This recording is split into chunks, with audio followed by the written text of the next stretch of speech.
right, in the next segment, we've got Ray Nadler-Olnick coming in.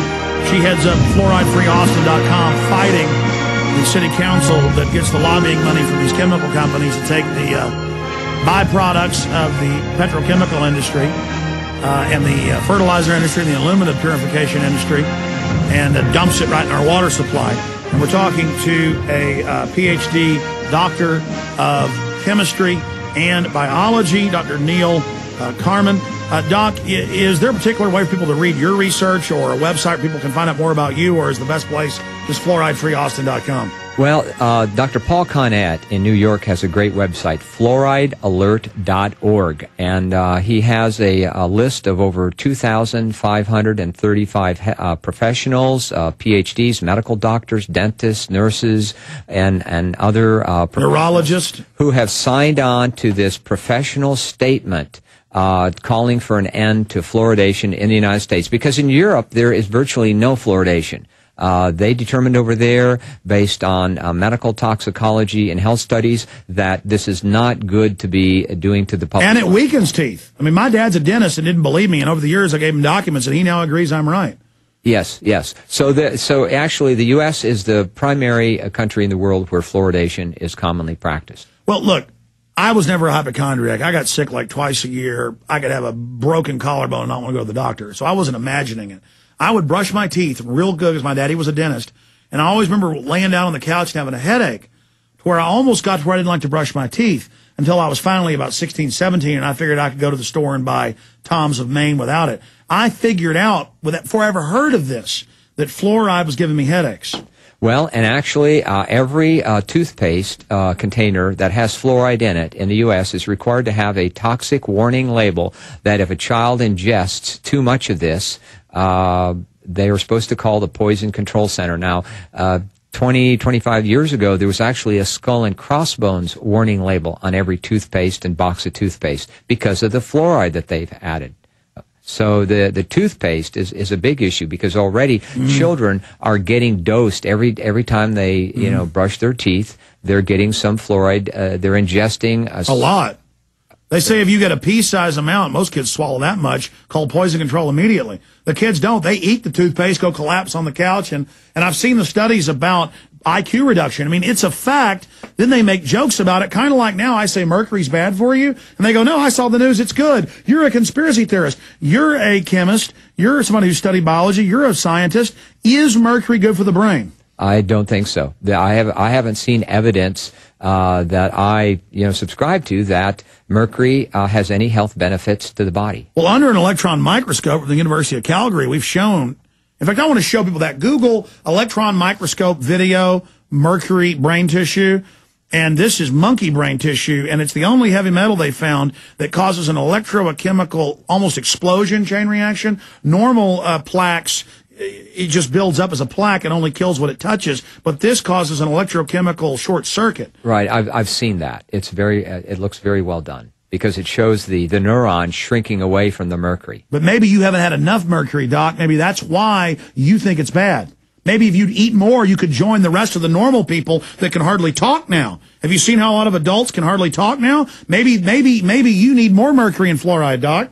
Well, we've known actually, if you study biochemistry like I took, a long time ago, one of the classic ways to basically kill protein function is with heavy metals like lead and mercury. So we've known for a long time that these toxic metals are very bad for biological systems. Dr. Carman, everybody knows mercury's good. That's why they give it to kids. That's why they have mercury bottles at the Whole Foods. If you go there in the vitamin section, it's vitamin M. Well, I disagree. I think mercury is extremely harmful. We've seen studies where a single gram of mercury, which is about the size of a grain of rice, will contaminate a 20-acre lake so that the fish are too toxic with methylmercury concentrations to eat. But wait, the government says it's good. Why don't you just trust them and be a patriot? I mean, I think I should just drink mercury on air and prove to everybody this is nutritious and good. You know what? This is extreme. We're going to come back more and talk about these people that don't think we should be drinking sodium fluoride. The good old folks at New Silver Solution. And the website is supernaturalsilver.com. supernaturalsilver.com. This is something that kills bacteria, viruses, you name it, well documented. They've got it down to a super small nano-sized particle. Supernaturalsilver.com. Check them out at Infowars.com. Ray Nadler-Olnick, who heads up FluorideFreeAustin.com, is now joining us in studio with Dr. Neil Carman, who I have been bringing up a lot of points with, but I want to give him a few minutes before we go to her and then get her take on this as she's fighting it in Austin and around the country. And certainly people should contact her there if you want to get involved with Fluoride Free Austin, because I would like to have, we have great aquifer water here, and I'd like to not have to be drinking, water that I have shipped in from Arkansas, or water that I drink out of my Big Berkey. Because even with that, even with the Big Berkey, it only cuts out 95% or so. That's why we now use the Ecola Blue. And speak of the devil, I had them set up for a 5-minute interview weeks ago, not knowing it coincided right for when they were on. So it's not being done on purpose, where I'm here exposing fluoride and then talking about the one way to make sure you're not drinking it, atmospheric water generators. So that's coming up in a moment. But, sir, you were talking about Google Earth during the break and zooming in on these mines where the byproduct are all these different things, not just the fluoride type chemicals that are being put in our water supply, and other points that need to be made. Yes, there's a county in Florida where a group of these plants that Mosaic and several other companies operate. It's Polk County, near the cities, small cities called, one is Bartow and also Mulberry. And right around those cities, you see these large strip mining operations for the phosphate rock, and that's where the phosphate fertilizer manufacturing plants are located. And then you can also see large waste piles of the phosphogypsum that's too contaminated with the radionuclides, uranium and thorium, they don't know what to do with it. The state of Florida, the EPA, these companies, it's too toxic to sell anywhere.